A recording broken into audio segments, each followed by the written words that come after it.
Hello, my name is Vanessa Farrand, and today I'm going to be presenting to you on two articles that I found with considerations to take into account when doing read alouds. So I am calling this Effective Read Aloud Practices, and it really focuses on building vocabulary and engagement through interactive reading. So the two articles I selected, one was from Kindle, and it was vocabulary development during read alouds, primary practices. And the focus was explicit vocabulary instruction during read alouds. And the key idea was teachers should intentionally teach meaningful vocabulary words throughout the read aloud process.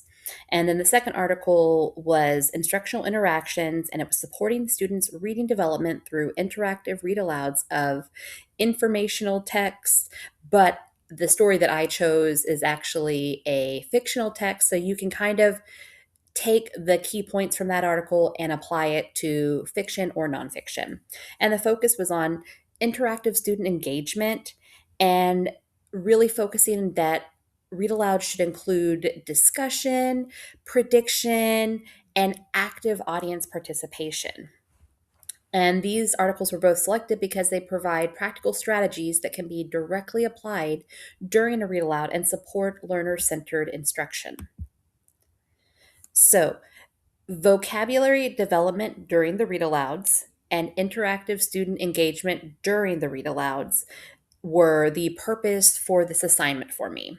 So I explored many research based strategies for effective read alouds and applied those strategies during a read aloud of the story Chester Van Chime Who Forgot How to Rhyme. Okay, let's see. So these standards were learner centered teaching and learning. So I really focused on language development, literacy growth, student participation, critical thinking, and meaningful learning. School librarians are really important in the fact that they create this engaging learning experience for students that support the things. They support the language development, the literacy growth, and actively get students to participate, not just passively listening to a story, but interacting with the story. And that really helps create that meaningful learning experience. Okay, so the first article examined how teachers support vocabulary learning during read alouds and highlighted the important role read alouds play in exposing students to language they might not encounter in everyday conversation. The article notes that books often contain more sophisticated vocabulary than students typically hear in spoken language or in conversations, making read alouds a powerful tool for vocabulary development.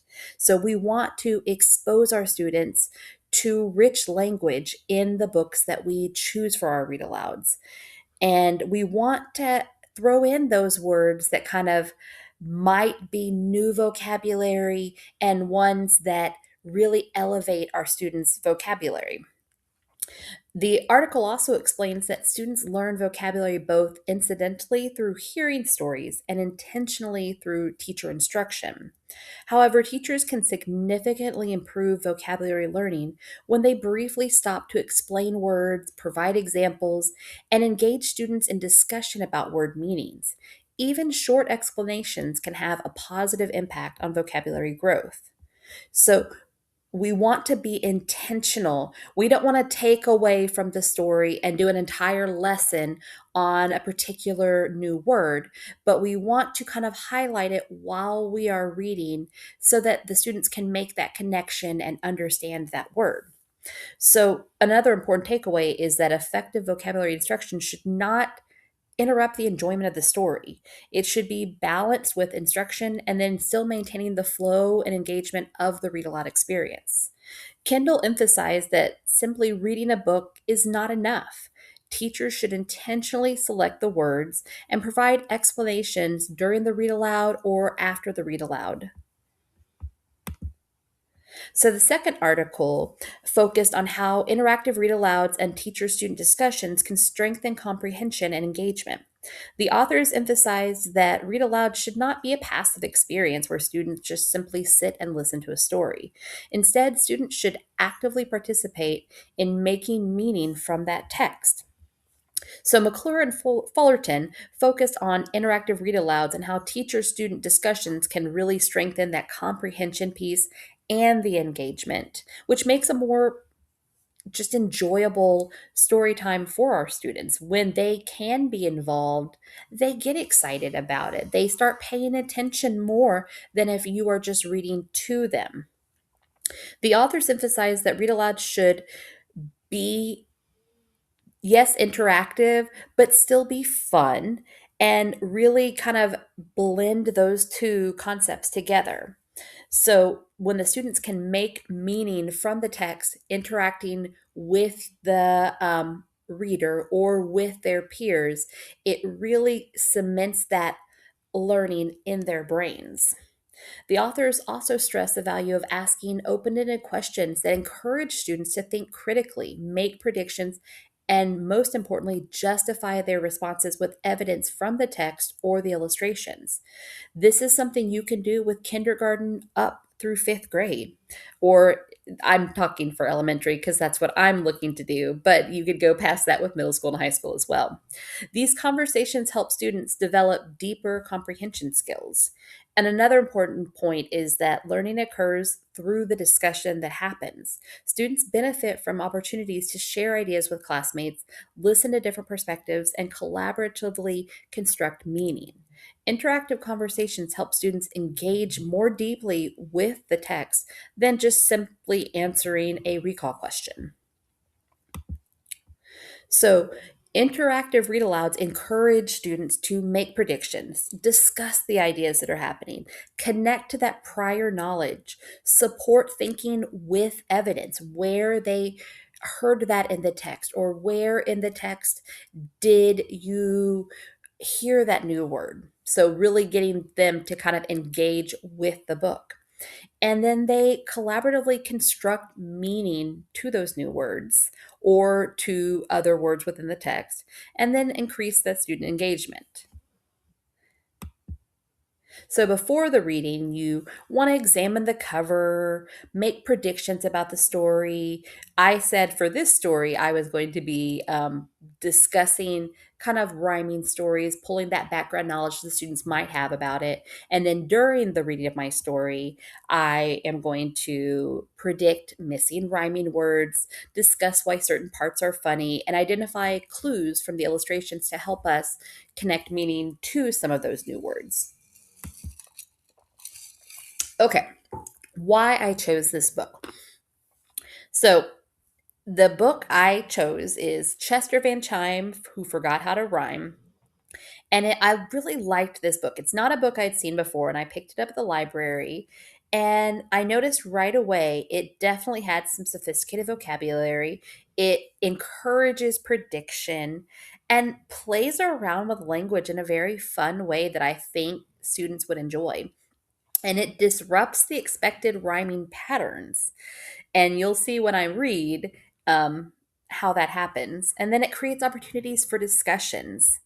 So before reading my story, I am going to kind of discuss with the kids the cover of the book and let them know that it's going to be a funny picture book and it's got kind of a fun twist on traditional rhyming stories. So the main character, Chester, moves through the story and he suddenly forgets how to rhyme. And it creates an unexpected and really silly story that's going to surprise the students. They're used to the predictable text with rhyming words and they know what's going to come next. And it's going to kind of throw them for a loop when this book doesn't have that. So, this book also provides excellent opportunities for both vocabulary development and student engagement. The story includes lots of rich vocabulary words that can be taught in context, which connects directly to the recommendations discussed in the article by Kindle. It also encourages students to make predictions, identify rhyming patterns, and participate in discussions with their peers that support the interactive read aloud practice described by McClure and Fullerton. But most importantly, it's a book that students are genuinely going to enjoy. I myself loved it. My daughter, who's about to start middle school, she really enjoyed it as well. And it's a unique book.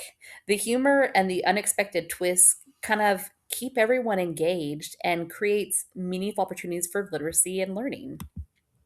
So some of the vocabulary words I noticed in the story were baffled, queasy, panic, despair, shuffled, glee, and I will try to hit on these words, and I'm going to do it kind of naturally as it happens while I'm reading. So I might not hit all of them, and it might be a bit much if I do try to hit all of them, but I wanted to kind of showcase some of the words that were in the text.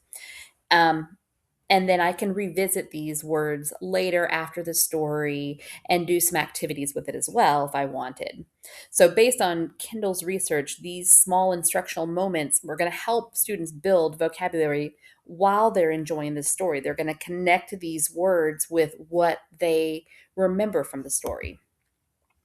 So, some of the opportunities I have are, what do you think shuffled means? Or can you think of another word that is similar to despair?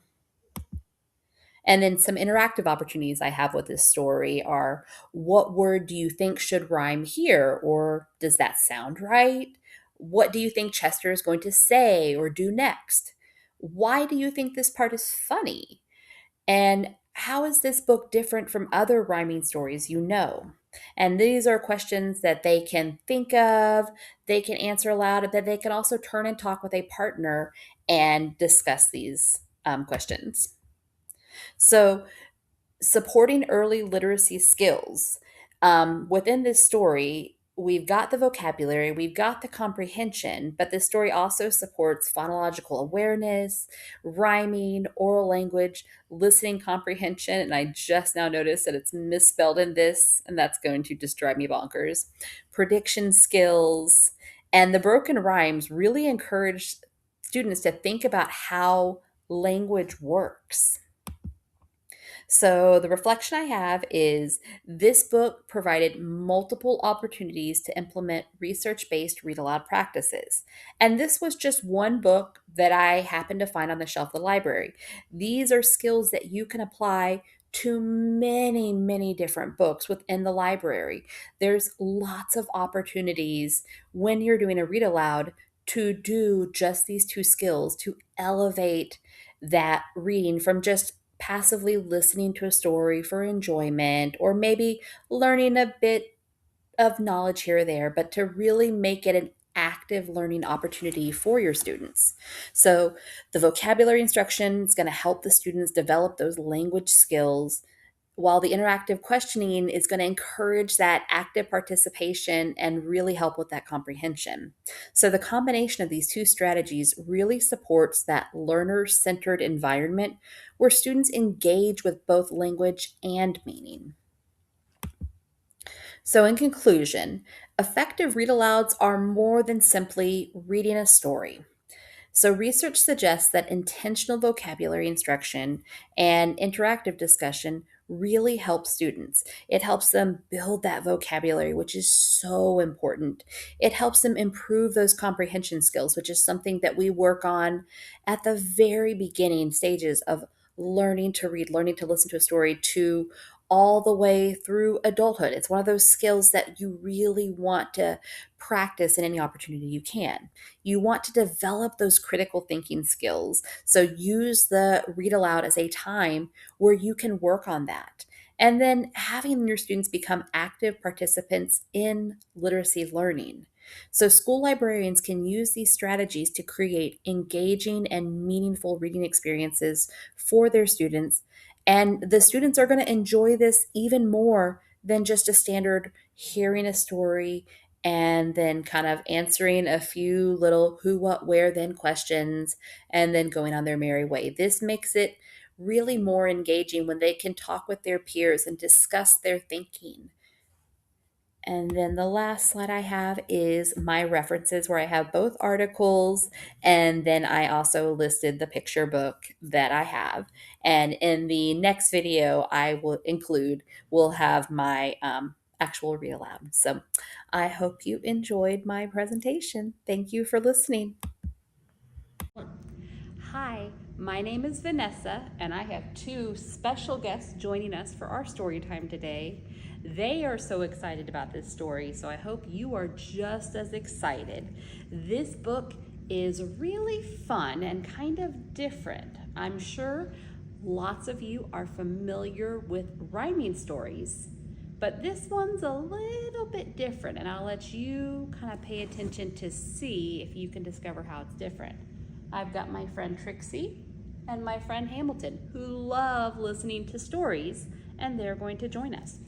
Our story today is called Chester Van Chime, Who Forgot How to Rhyme, and it's by Avery Monson and Abby Hanlon.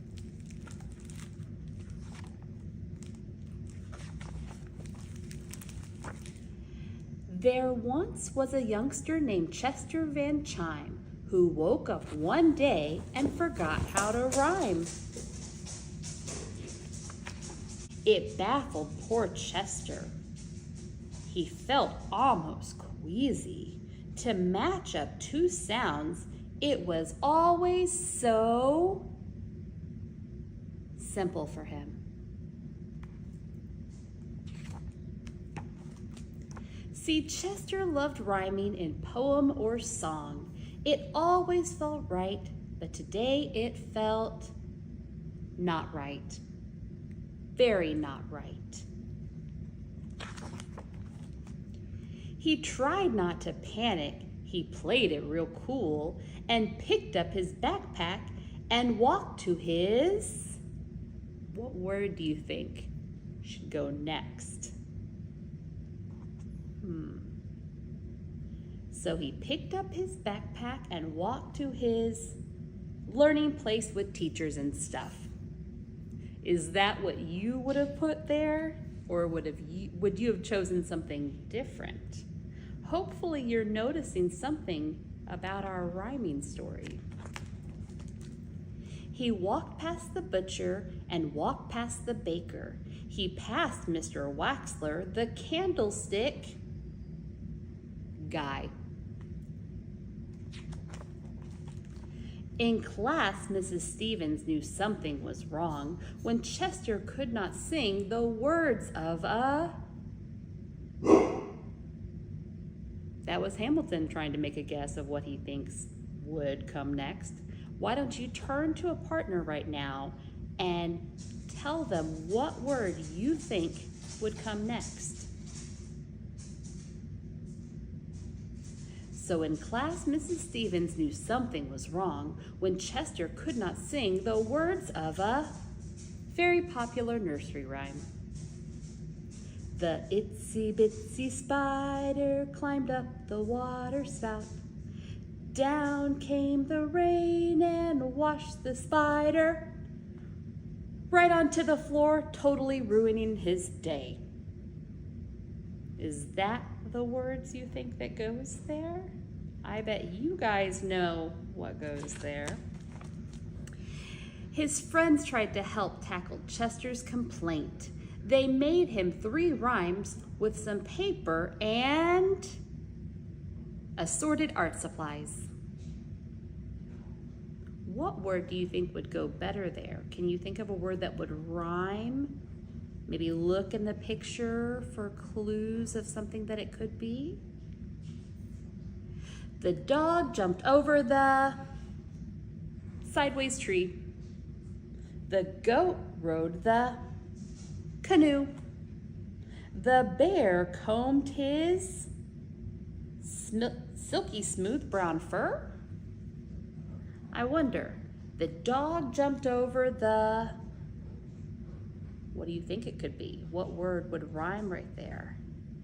The goat rode the... Things weren't looking good, but they didn't despair. They set Chester down in a velvety seat. Now, I saw this word despair. That's a big word. Didn't despair. I can tell the teacher looks kind of upset. Chester looks kind of upset. Some of the kids look very worried.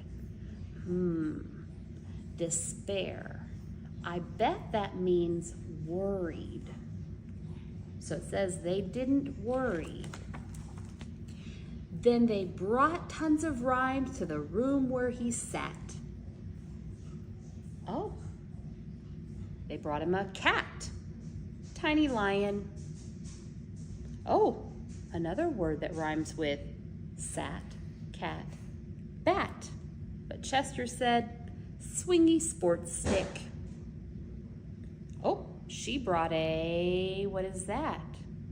Oh, look, he's wearing something on his head. Something on his head that rhymes with sat. Think in your brains, what could be something you wear on your head that rhymes with sat? Fancy pants head cover. That doesn't seem right. Oh, he's holding that. Ugh. Extra big, mousy looking dude. It's a rat. And they made all the rhymes they could possibly make. Oh, they brought a snake. Big angry worm. Oh, this rhymes with make, and it's very, very tasty. Cake.